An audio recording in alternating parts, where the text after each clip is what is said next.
Book of Heaven, Volume 11, June 17, 1915. Everything must end in the divine will. Finding myself in my usual state, I was lamenting to Jesus, saying to him, "My life, Jesus, everything is ended. There is nothing left for me but your flashes and shadows at the most."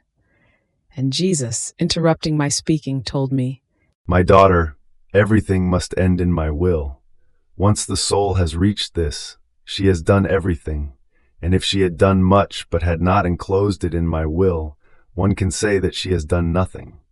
In fact, I take into account all that ends in my will, because in it alone is my very life present, as though bound, and so it is right that I take into account even the littlest things, and even trifles, as my own things, because in each little act that the creature does united with my will, I feel that she first takes it from me, and then she operates. So her little act comprises the whole of my sanctity, my power, wisdom, love, and all that I am.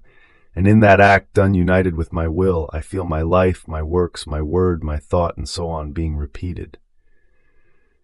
So if your things have ended in my will, what else would you want? All things have only one final point.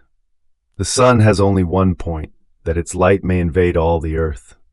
The farmer sows, hoes, works the earth. He suffers from cold and heat. But this is not his final point, no. His point is to reap the fruits, to make of them his food.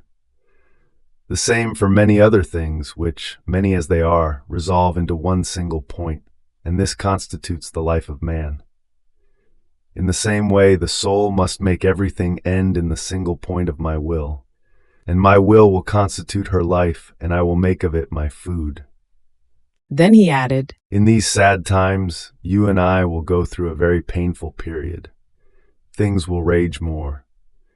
But know that if I take my cross of wood away from you, I give you the cross of my will, which has no length and no width. It is interminable. A more noble cross I could not give you. It is not made of wood, but of light. And in this light, burning more than any fire, we will suffer together in each creature and in their agonies and tortures, and we will try to be life of all.